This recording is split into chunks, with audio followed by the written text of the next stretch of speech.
Nosso Melhor, com Estevão Daltro. Chegou mais um dia de Nosso Melhor e eu estou aqui feliz por estar podendo compartilhar esse momento com vocês. O programa Nosso Melhor é um programa realizado pela Daluz Cultura em parceria com o Sistema Sagres de Comunicação, com o CODESE e conta com o patrocínio da FEComércio. Nós estamos nesse momento faltando alguns dias para a eleição. Uma eleição assim realmente vai ficar para a história, né? Eu, pelo menos da minha estrada de acompanhar, né, a política tem pouco tempo, mas assim, polarizada como está, eu ainda não tinha visto. E para a gente falar um pouquinho mais sobre esse cenário polarizado, esse cenário assim, de fake news, dessa guerra digital que nós estamos vendo, eu trouxe aqui para conversar nada mais, nada menos que duas mentes brilhantes aqui da Sagres, Sistema Sagres, que são meus queridos Rubens Salomão. Seja bem-vindo, Rubens. Obrigado, Estevão. Muito obrigado pelo convite. Aqui é um prazer estar com você no Nosso Melhor. Enfim, falar sobre esse assunto que move, né, mexe com as emoções, mas é importante para o nosso futuro. Jornalista, responsável pela área política aqui também da Sagres, né? E o parceiro de mente brilhante aqui, Samuel Estraioto. Tudo bom, Estevão? Tudo bem, graças a Deus. Então tá certo. Um abraço a todos que nos acompanham, um abraço ao Rubens também. Está aí na tela as mentes brilhantes, né? No literal. Vamos juntos então aqui conversar um pouco sobre política. Eu estava falando aqui que eu estou chegando acompanhando eles, eu ainda estou atrasado. Eles são mais velhos que eu também, então assim, quem sabe, eu vou chegar na idade deles, eu estou nessa situação. Mas então, estou bem feliz mesmo de vocês terem dado certo da gente estar conversando aqui hoje, porque vocês dois são referências para mim nessa forma de ver a política, né? A gente teve aqui também a Cineide, que teve um tempo aqui com a gente também, né? Então, e a Sagres tem, a 730 tem esse DNA, esse histórico, né? De muitos anos acompanhando a política, né? Então, até estava ouvindo aquele Pode Falar sobre os ODS, né? A ligação dos ODS com os planos de governo, né? Isso. Aí já faço a pergunta, o povo está falando aí, o Lula nem apresentou o plano de governo, quer dizer que tem um plano de governo, então? Os dois têm, está tudo registrado no TSE, basta procurar. Os dois têm plano de governo, com muitos pontos, todos eles inclusive abordando vários ODS, né? Objetivos de Desenvolvimento Sustentável, nos seus planos. Então isso aí faz parte dessa agressividade da campanha, um tentando acusar o outro, pegar um ponto lá para criticar o outro, e principalmente a militância, né? As militâncias vão se atacando. Mas não tem isso, assim. Tem planos de governo, o Brasil é um país democrático, buscando estabelecer suas instituições, inclusive as instituições do sistema eleitoral, né? Então é importante, Estevão, acho que nesses dias aqui, antes da eleição, nos dias posteriores ao resultado do próximo domingo, a gente ter essa certeza, né, de que as instituições funcionam, de que quem sair eleito no dia 30 agora, né, vai começar o mandato em janeiro de 2023 e vamos torcer para o melhor.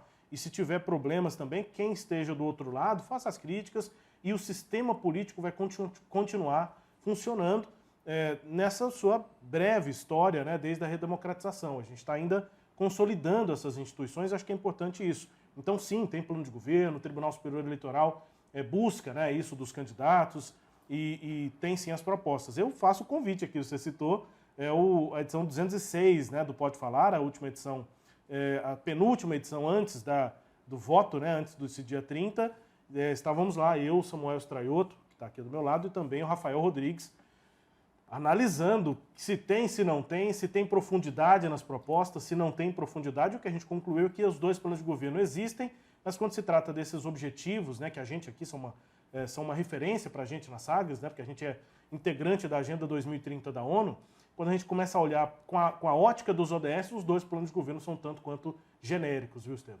Inclusive, parece que não cita, né, claramente que é um ODS, não faz a referência com os ODS. Né? Vocês tiveram um trabalho, a nossa equipe teve um trabalho de pensar os temas e fazer os links.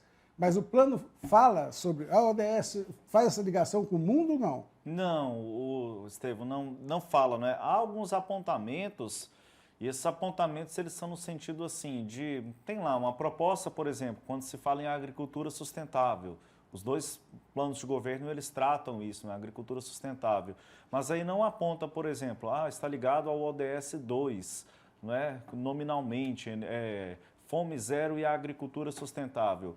Não, lá nos planos de governo tem uma apresentação, né? E aí nessa apresentação eles vão colocando tópicos, e aí nesses tópicos eles estão associados a diversos objetivos de desenvolvimento sustentável, mas não no literal. E aí, como o Rubens bem colocou, a crítica que a gente tem feito, né, especialmente tem feito em relação a isso, e aí vale para as duas candidaturas, Estevão. Eu tive o cuidado de ler os dois planos de governo ao longo aí da campanha eleitoral. São planos que eles tratam, e aí as duas óticas, eles tratam mais em relação ao passado.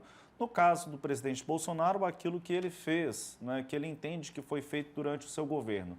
Naquilo que se refere ao ex-presidente Lula, há momentos de crítica em relação ao seu adversário, mas aquilo que foi feito também na sua administração, nos governos aí do Partido dos Trabalhadores. Mas nós estamos num processo eleitoral. O que esse processo eleitoral ele deveria, na minha visão, colocar? Uma projeção para os próximos 4 anos. Aquilo que o candidato ele se propõe a fazer para os próximos 4 anos, com propostas, com termos factíveis para discutir com a população, e isso nos dois planos eu senti uma ausência, que há uma referência mais em relação ao passado do que propriamente pontos que possam levar ao eleitor a refletir aquilo que o candidato se propõe a fazer para os próximos 4 anos. Talvez teria que avisar para quem planejou que não era relatório de governo, né? Era planejamento, plano de governo, né? Porque a gente vê isso nos próprios debates que eles têm feito também, né? Uma coisa assim que fica amassando um barro chato, né? Eu até tem pessoas que acham que a gente está no fundo do poço da política. O Brasil chegou num momento de muita dificuldade, né? Porque sobrar para a presidência... Eu tenho usado uma expressão para isso aí. O subsolo do fundo do poço. Por um lado, você pensa que é assim? Você acha que está por aí? É isso mesmo? Acho que sim. Acho que sim, porque é uma pobreza tão grande, assim, há um enfrentamento, há uma coisa que é ruim, e aí vai até mesmo para a essência das pessoas, algo assim. Eu posso até discordar do Rubens, posso até discordar de você, Estevão, e é algo natural, é salutar, mas isso não me dá o direito de poder desconstruir a imagem do Rubens, desconstruir a sua imagem, não.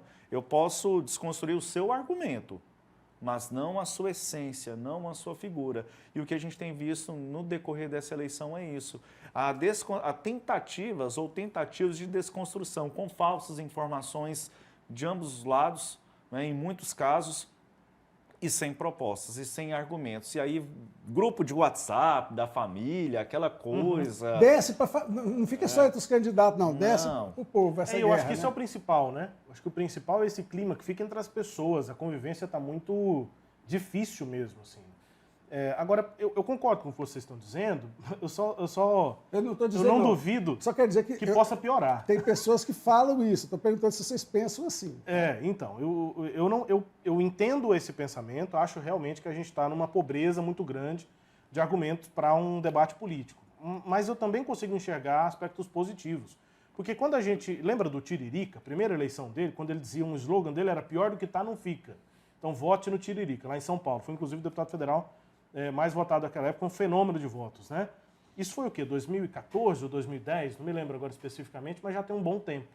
E o slogan não se cumpriu, né? Claro que dá para ficar pior, sempre dá para ficar pior, ainda mais quando a gente está falando de ser humano, né? Então, se é uma relação composta por pessoas, claro que dá sempre para piorar ou para melhorar. As pessoas são sempre capazes, né, de se modificar, de se transformar para algo pior, algo melhor. Então, acho que sim, o debate está mais pobre, mas eu vejo uma vantagem, Estevão, Samuel, não sei se vocês enxergam que não é exatamente uma vantagem, mas uma evolução.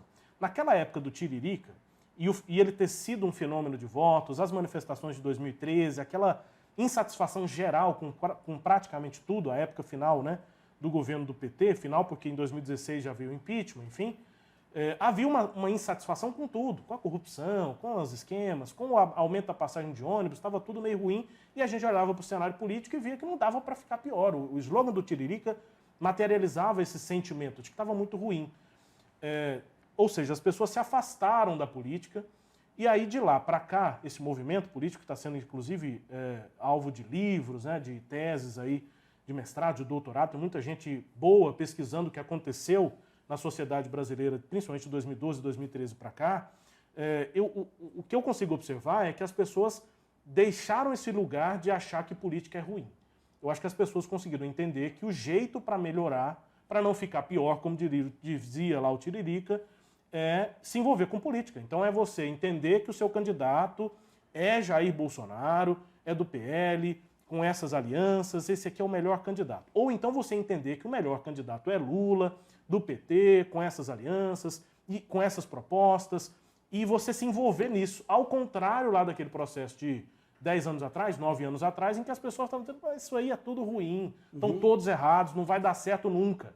Agora não. As pessoas, por mais que sejam polarizadas, que o debate e os planos dos governos sejam genéricos, por mais que a gente tenha mesmo que fazer essas críticas, na sociedade eu consigo enxergar, e eu cobri a política antes e estou cobrindo agora, eu consigo enxergar que as pessoas estão enxergando na política a possível solução para os problemas, por mais que o debate esteja agressivo. Então eu acho que algumas correções são necessárias para a gente conviver bem, mas se esse engajamento com a política continuar, eu acho que é legal. Eu acho que é bom a gente ter uma direita definida, que hoje é representada pelo Bolsonaro, uma centro-esquerda, não é exatamente uma extrema-esquerda, né? A extrema-esquerda está mais perto do PSOL, mas uma centro-esquerda, um outro lado da política que hoje é representado pelo Lula, e que isso vai avançar, na minha opinião.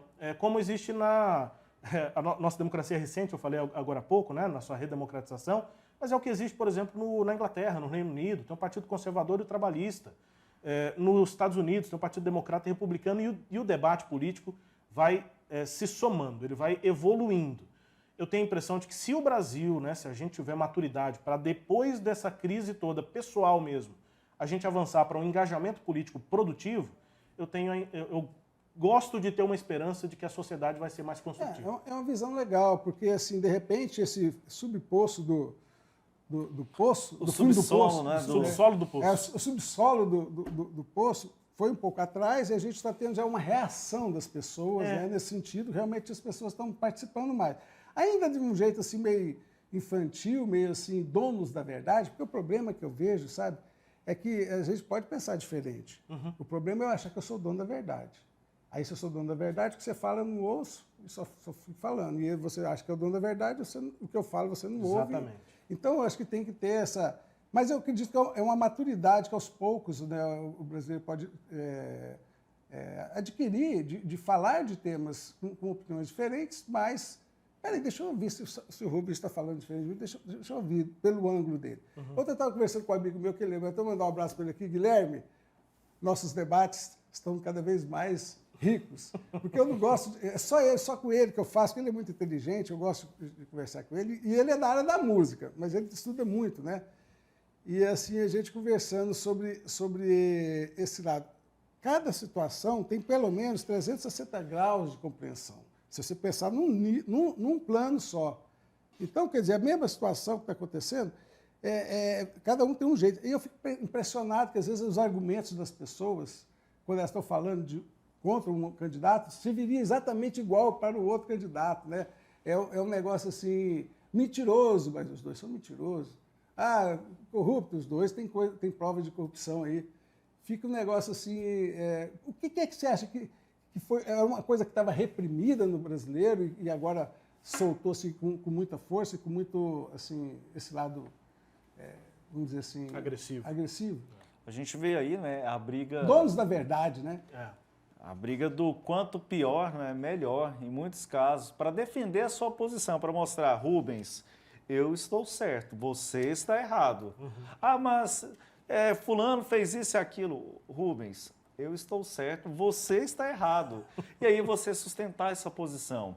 Mas algo que o Rubens colocou, e aí é interessante, e confesso que não tinha pensado por esse lado. A conversa é legal quando a gente pensa por esse viés, e sinceramente, quando o Rubens coloca isso, olha, a gente pode sim ter uma luz a partir disso.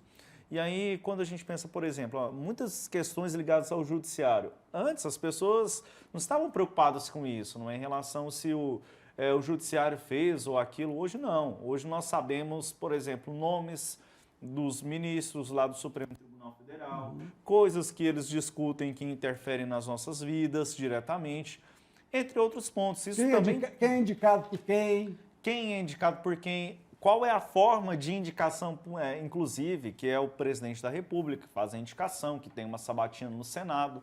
Além disso, também, o próprio papel do Congresso Nacional, o que o Congresso Nacional deveria fazer, ou então aquilo que ele deveria estar atento, não estar, as suas próprias posições. Então, as funções de cada poder. As funções de cada poder. Então, Rubens, eu acho que essa posição que você coloca, eu sinceramente, não tinha refletido sobre esse ponto e acho que pode ser uma luz para, inclusive eu, sair dessa posição pessimista e de subsolo do fundo do poço. Mas eu acho que a gente está nesse sentido das propostas genéricas, dos planos de governo.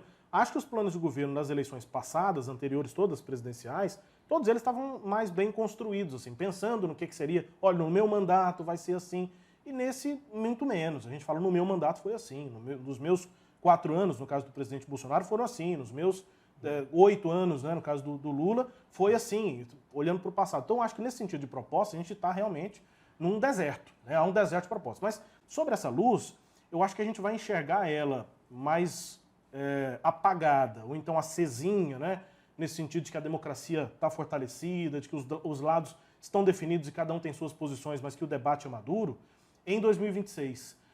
Porque, pensa bem, Estevão, Samuel, se algumas ou tantas das previsões aí dos militantes se confirmar, as previsões estão feitas agora, quem está do lado do Bolsonaro fala, vai ter uma ditadura comunista no Brasil.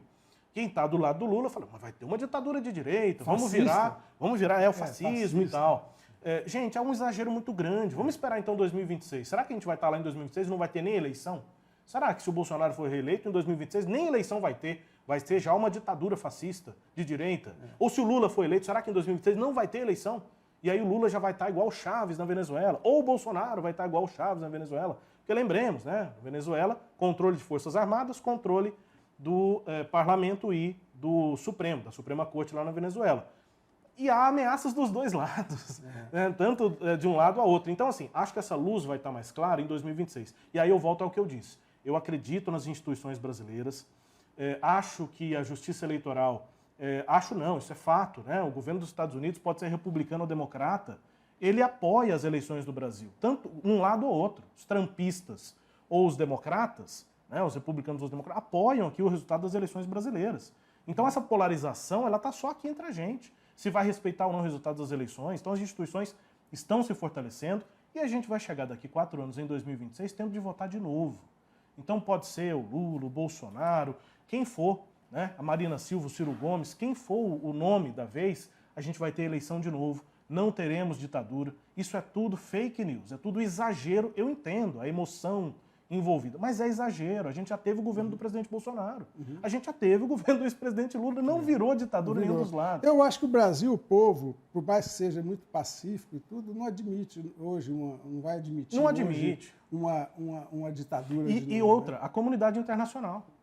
Não há espaço para isso. Porque talvez assim, Venezuela, outros países assim, de menos expressão como o Brasil, né, mas o Brasil entrar numa dessa é um abalo a nível mundial. Não há indicativos para isso. Nem mesmo do presidente Bolsonaro, nem mesmo do ex-presidente Lula. Nisso. E você sabe que tudo, assim, aqui na saga a gente procura partir da ideia dos fatos, mas a gente tem um olhar positivo, né? Então, também eu vejo assim como um retrato. O retrato, se você olhar para agora, nossa senhora, está triste de ver, está difícil todo mundo rezando para passar essa eleição logo.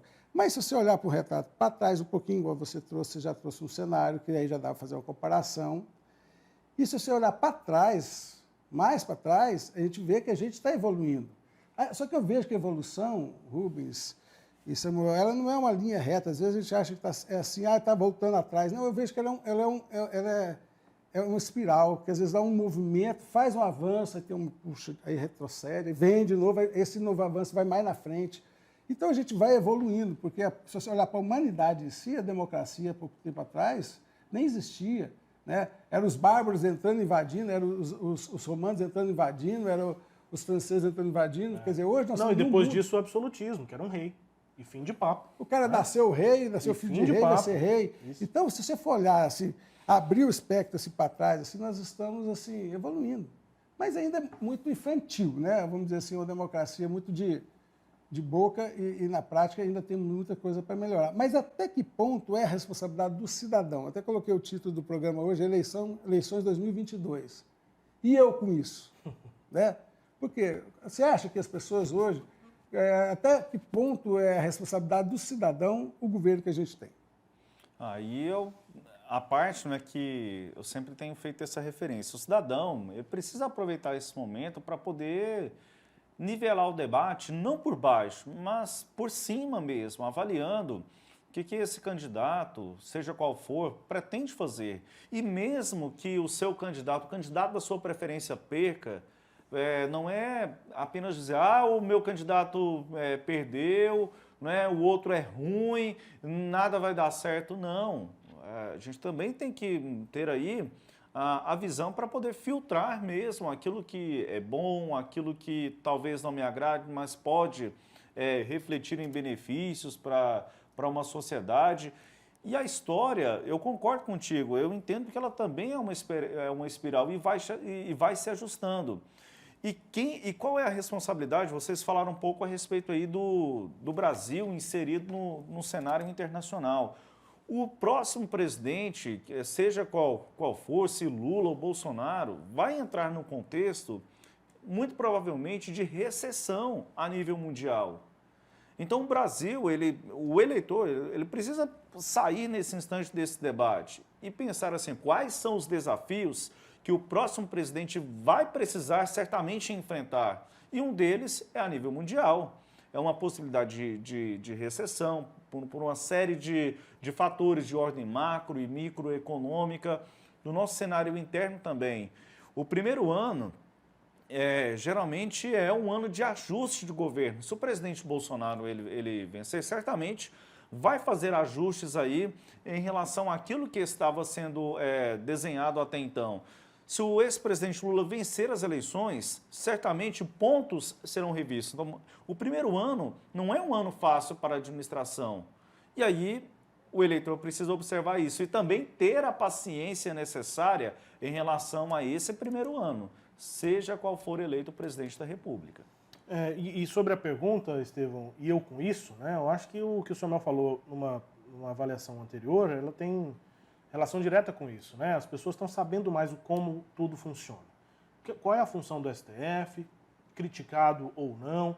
Tem gente que gosta de uma decisão, aquela mesma decisão cria insatisfação para uma outra parte da sociedade. Mas quem está satisfeito ou quem está insatisfeito com aquela decisão especificamente, no mérito dela, está entendendo como é que as coisas funcionam. E isso é uma coisa que a gente não tinha 10 anos atrás. As pessoas sequer sabiam que era Supremo Tribunal Federal, confundiam demais com o Superior Tribunal de Justiça, até hoje ainda há uma confusão, mas gradativamente as pessoas vão entendendo como é que funciona o sistema político brasileiro.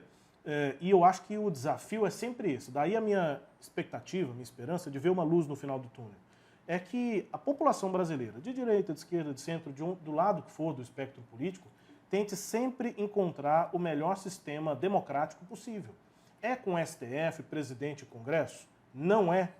Então vamos fazer as readequações majoritariamente na população, né, entre os eleitores. A gente tenta buscar quais são os melhores sistemas, mas é isso.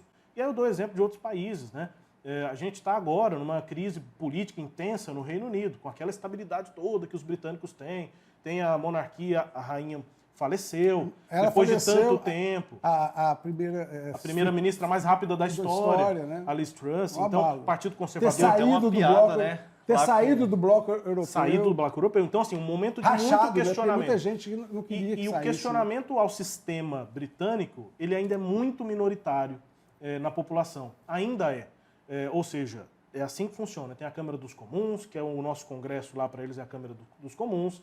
Tem a realeza, para eles isso é um simbolismo de estabilidade política. Se a gente derrubar a família real, se não tiver mais monarquia na Inglaterra, aquilo tudo pode cair. Então aquilo ainda é um símbolo de estabilidade. Por isso que ainda existe uma família real, agora o rei Charles, né? E o primeiro-ministro. Então vem primeiro-ministro, sai primeiro-ministro, o sistema deles funciona assim e é nisso que eles querem acreditar. Então, como é que vai resolver a recessão no Reino Unido? Ah, não, vai ser com um primeiro-ministro conservador que tem essas ideias para a economia. Antes era Liz Truss, ousou demais, exagerou, acabou errando. Veio agora o Rishi Sunak. E é assim que funciona. Mesmo né? Os que britânicos... o primeiro-ministro, né, eu ia dizer, até no tom de piada que eles usaram lá no Reino Unido, mesmo que o primeiro-ministro dure menos que uma alface, não é? Isso, a Liz Truss durou menos que uma alface. Mas não há questionamentos a como a sociedade se vê representada e como é que ela vai buscar soluções. Por exemplo, agora para a recessão econômica, para o preço da energia lá que está caro, e nós aqui no Brasil temos os nossos problemas. Como é que a gente vai enxergar como sociedade um sistema que vai representar isso, que vai buscar solução? Se não for com presidente, Congresso e Supremo, que busquemos outro caminho. O que eu acho que não dá, Estevão, é a gente ficar alimentando teorias de que vem aí uma ditadura, o fantasma do comunismo que morreu no final da década de 80, agora é todo mundo capitalista, o Brasil é um país capitalista, uma potência mundial, e a gente precisa decidir qual é o sistema democrático que vai servir para a gente. E a gente ainda tem, assim como eu citei lá entre os britânicos, nós também temos uma minoria que questiona, acha que tem que acabar com isso, acabar com aquilo, mas ainda é minoritário. A maior parte da população brasileira vai votar agora, vai escolher um presidente. O Congresso já está escolhido e esse é o nosso sistema democrático. Em 2026, tem eleição de novo. Em 2030 de novo, e assim, tomara, é a minha expectativa, a nossa democracia vai ficando e a nossa sociedade vai ficando mais madura para o debate político. Você sabe que, como nós também somos uma instituição educacional, eu fico vendo assim, por que tanta matéria, por que as crianças, os jovens, já não vão aprendendo, né, a trabalhar isso, entender como funciona. Eu lembro que no Jaó, o clube aqui, tinha eleição, tinha o prefeito, né? Então a gente era criança e a gente elegia o prefeito, tinha os vereadores. Então a gente fazia um piloto do que seria essa democracia dentro do bairro, né? Dentro do bairro não, dentro do clube. Isso foi se perdendo, eu acho que é um resgate importante que tem que ser feito. Quem sabe até uma série aqui para Sagres, né?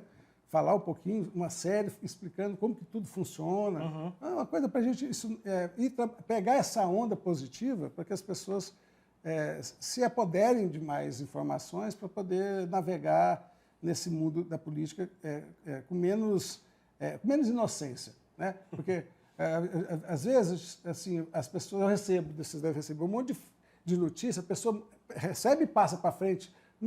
Eu não tenho cuidado de ir lá buscar nos sites de boato, né? Não tenta verificar. Acho que é importante a gente fazer isso. Nós estamos à véspera da eleição, tem pessoas que já estão decididas, tem pessoas que estão se decidindo. É importante ainda tirar um pouco do seu tempo para dedicar a estudar melhor os dois candidatos, pesquisar em várias fontes para poder ter um voto mais consciente. Ainda você acha que ainda tem muita gente indeciso? Ou o pessoal fala, tem os isentões, né? Tudo é pejorativo, né? Isso. Tudo é pejorativo, os isentões. Então, como é que é? É o bolsominion, o isentão e o petralha, né? Petralha. Tudo é pejorativo. Os discípulos do Nine, né? Agora eu tenho esse Nine também. Tudo falta tá de errado. Respeito, falta não de pode respeito. ter posição. Se tem alguma posição, tem alguém para criticar. Não pode nem não decidir. Não pode nem ficar isento, que também é pejorativo. Enfim, vamos... Eu acho que a sua sugestão é perfeita, viu, Estevão? Acho que isso tem tudo a ver com educação e o que a gente fala aqui é de educação política, né? Educação política, eu acho que é importante. Eu trabalhei muitos anos colocando educação financeira nas escolas. Não tinha espaço. Não tem espaço para... Mas, olha, esse tanto de matéria aí vai fazer o quê com isso? Agora, todo mundo vai trabalhar, todo mundo vai ter que cuidar das suas finanças. Não pode aprender educação financeira? Então, a gente pode trazer esses temas mais da prática. Nós estamos chegando ao final. E hoje, né, Estevão, aqui rapidinho, muitas escolas já adotam a educação financeira nas suas grades. Né? Então, a respeito aí de uma aplicação na prática. E aí, respondendo à tua pergunta, completando o que o Rubens disse, a respeito do... você me perguntou, tem muitos indecisos? Não. O voto está meio que consolidado neste instante, não é? Quem é Lula? É Lula, quem é Bolsonaro é Bolsonaro. Eu vejo pouca margem, inclusive, de transferência de voto de um para outro candidato. Tamanha a polarização neste instante. Então, eu vejo essa dificuldade. Aqueles que votaram em outros candidatos, ou então a busca pelos que não votaram no primeiro turno, esse é um desafio. Mas eu vejo dificuldade das duas candidaturas em atrair diferentes eleitores. Então, e aí é questão matemática e programática mesmo para esse segundo turno. Agora, para fechar, o que eu penso é o seguinte, Rubens, olha só, o Rubens ele vota no candidato A, eu voto no candidato B, Estevão. O candidato que o Rubens escolhe, ele não é um ser perfeito, não é? Ele não vai acertar em tudo. Então, Para que, Rubens, você vai fazer essa defesa, sendo que você também não é um ser perfeito? Então, uma discussão, ela vai além, né? Então, da mesma forma, a minha posição é essa também. Olha, se o meu candidato errou, olha, a pessoa é passivo de erro, o governo é passivo de erro, e não essa defesa intransigente, não, o meu candidato é assim, assim, assim, como se ele não fosse passivo de erro. Está sujeito a passar vergonha daqui a pouco. Exatamente, todos. E é normal, né? Ser submetido a eles. Bom, então, muito grato pela presença de vocês, né, que a gente possa continuar fazendo isso mais vezes e trazendo mais esclarecimento, mais informações para que as pessoas tomem as decisões de forma mais consciente, em cima dos fatos, não das fake news, dos achismos, né? E eu penso, sabe, assim, na evolução que eu penso, sabe, agora, quem ganhar, o que importa é que haja uma união e uma força do país pelas bandeiras que são essenciais para o país, né? Eu acho que agora tem essa etapa de eleger, aí tem mais 2 meses para poder terminar esse governo, se caso o Lula ganhar, de entregar. Ou se o Bolsonaro ganhar, vai dar continuidade. Mas é importante a gente se unir, porque se o barco afundar, está todo mundo no mesmo barco. Não adianta a gente ficar brigando porque eu tenho que lavar o barco desse jeito, a outra tem que lavar o barco desse jeito, porque a prioridade é acender a luz, não acender a luz. Essas coisas da metodologia de como tocar o barco, a gente pode conversar e achar a melhor forma, mas temos que lembrar que o barco, estamos todos nesse barco. Então, assim, o meu pensamento, o meu sentimento é que, se dentro do possível, a gente possa eleger as bandeiras essenciais para o nosso país e, seja quem for que estiver sentado lá, a gente se unir para poder aprovar as leis e fazer as reformas que precisa fazer para o bem do país, independente de quem é que está ali sentado tomando conta, né? Acho que isso é um nível que a gente um dia vai chegar e a gente pode colocar como um norte. É isso aí? Muito grato, Samuel, grato, Rubens Salomão, que a gente possa seguir até a próxima semana e que semana que vem a gente tenha o coração tranquilo, que foi pelo menos uma eleição democrática e não tivemos nenhuma intercorrência negativa. Até a próxima oportunidade. Fique com Deus. Você ouviu no Sistema Sagres Nosso Melhor, com Estevão Daltro.